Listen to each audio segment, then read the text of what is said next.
ألا لله الدين الخالص. ایک حصہ بھی آج کے لوگ برداشت کرنے کے قابل نہیں ہیں. سارے لوگوں میں صرف ایک صحابی کے دکھ بانٹ دیے جائیں تو یہ برداشت نہ کر سکیں. ایک دن نا حضرت مقداد رضی اللہ تعالی عنہ یہ حضور کے صحابی تھے. ان کو کسی ایسے شخص نے دیکھا جو حضور کا صحابی نہیں تھا اور کہنے لگا میں ان آنکھوں کو مبارک دیتا ہوں، کتنی خوش نصیب یہ آنکھیں ہیں کہ جنہوں نے اللہ کے رسول کی زیارت کی. اور اس بات میں کوئی شک نہیں ہے، اللہ نے چن کے بنائی تھی وہ آنکھیں، اور خاص لوگ تھے جن کے لیے تھیں وہ، جنہوں نے ایمان کی حالت میں رسول اللہ صلی اللہ علیہ وآلہ وسلم کو دیکھا. وہ آنکھیں بڑی خوش نصیب. دیکھا تو بڑوں نے تھا لیکن ایمان کی حالت میں جس نے دیکھا نصیب والا وہی ہے.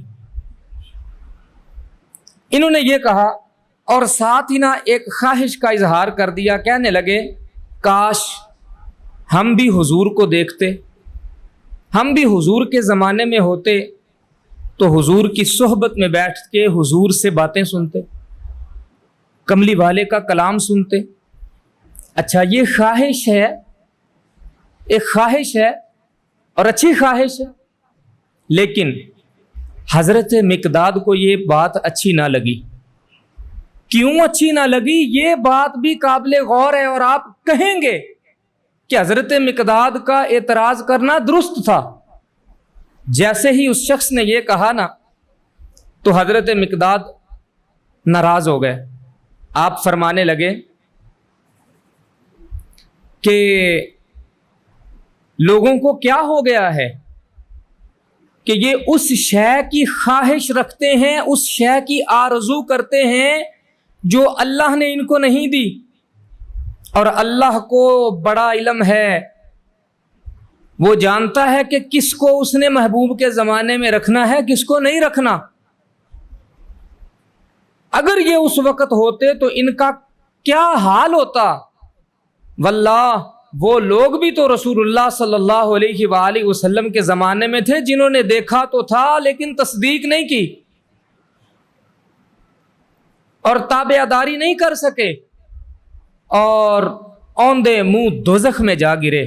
وہ بھی تو رسول اللہ کے زمانے میں تھے.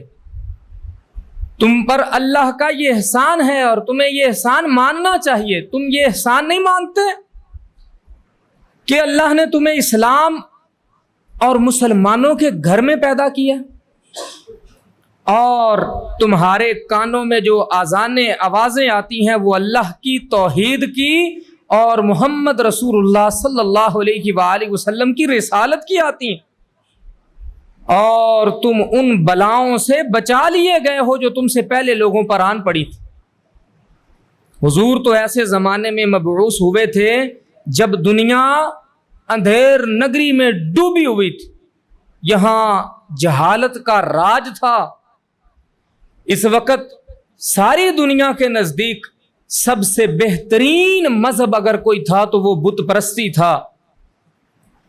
لیکن حضور جب تشریف لائے تو حضور علیہ الصلاۃ والسلام فرقان لے کے آئے. حق اور باطل کو حضور نے علیحدہ علیحدہ کر دیا. تمہیں نہیں معلوم کہ باپ بیٹے سے جدا ہو گیا تھا، بیٹا باپ سے جدا ہو گیا. اللہ اکبر، بڑا مشکل کام ہے صاحب. آج آپ کی گردن پہ کوئی چھری رکھ کے کہے کہ اللہ کو چھوڑ دو تو چھوڑ دو گے؟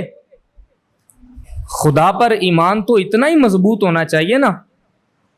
تو جنہوں نے اللہ کو جانا ہی نہیں تھا 360 ان کے لیے بھی خدا ہی تھے، اور ان سے خدا چھڑوانا کتنا مشکل کام تھا. ذرا غور کریں.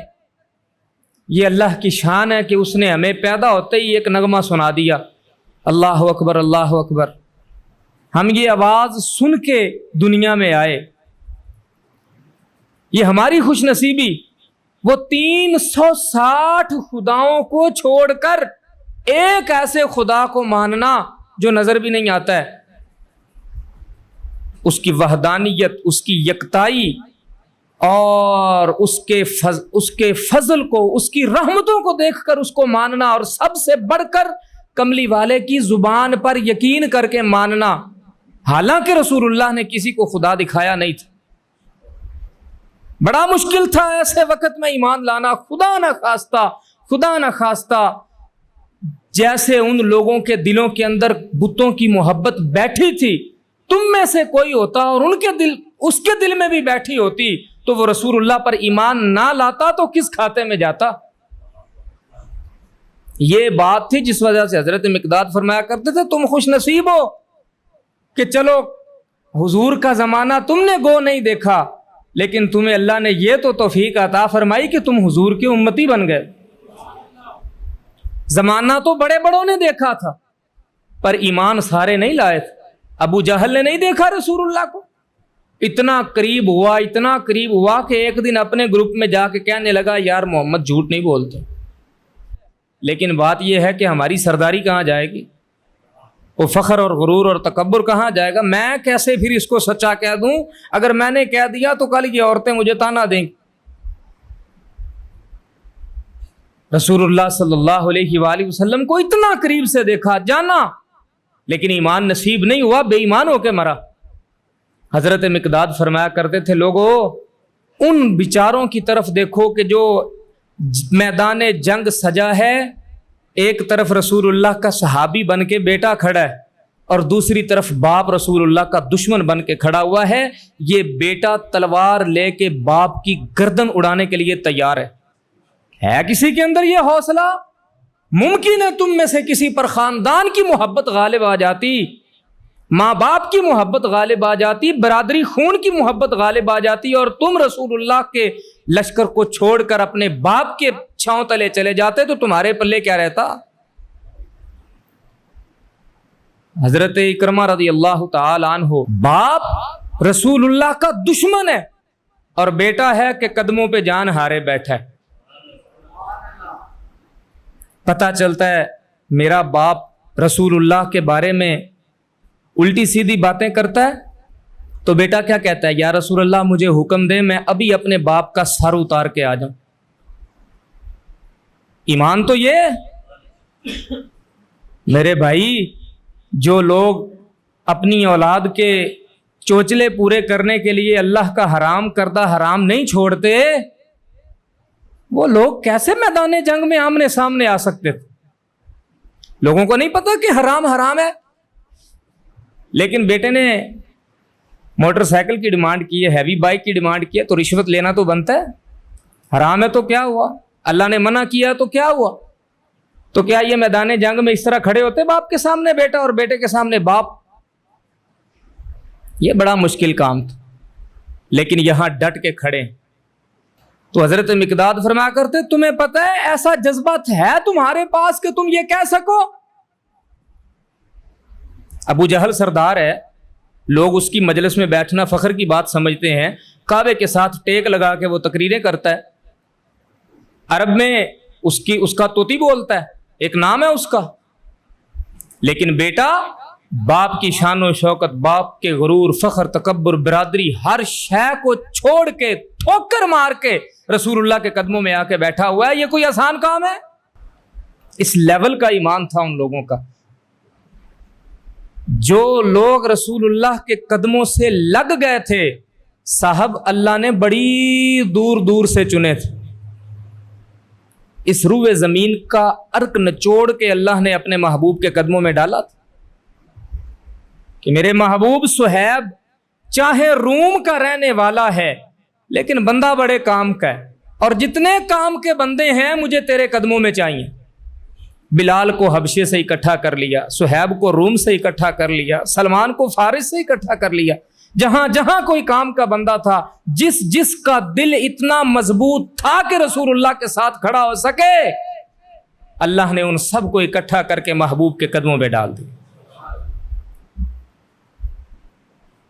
ہم وہ لوگ ہیں رسول اللہ صلی اللہ علیہ وآلہ وسلم کی سنتیں تو دور کی بات، ہم تو خدا کے فرض چھوڑ دیتے ہیں۔ میدانوں میں تو ابھی ہمیں بلایا ہی نہیں گیا، باپ بیٹے کی گردنیں کاٹنے کا تو تقاضا ہی نہیں ہے، صرف اتنی سی بات ہے، آج کے زمانے میں صبح فجر کی نماز جماعت کے ساتھ پڑھ کے دکھاؤ، لگ پتا جائے یہ جانیں قربان کرتے ہیں، نیند بھی قربان نہیں کر سکتے۔ چند لمحوں کی نیند جو لوگ قربان نہیں کر سکتے، اگر وہ یہ خواہش رکھتے ہیں کہ رسول اللہ کے زمانے میں ہوتے تو بتاؤ یہ نفس کے غلام کس کھاتے میں کھڑے ہوتے۔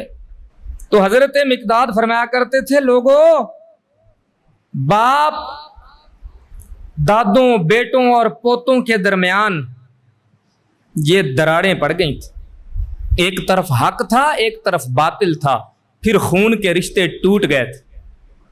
جنہوں نے حق کو قبول کیا تھا ان کا جگرا کتنا بڑا تھا، ایسے نہیں اللہ نے ان کو بار بار گارنٹیاں دی، رضی اللہ عنہم ورضوا عنہ، اللہ ان سے راضی ہو گیا، وہ اللہ سے راضی ہو گئے۔ یہ آیتیں ان کے حق میں اتری، ان کے نصیب میں اتری، اس لیے کہ وہ حقدار تھے۔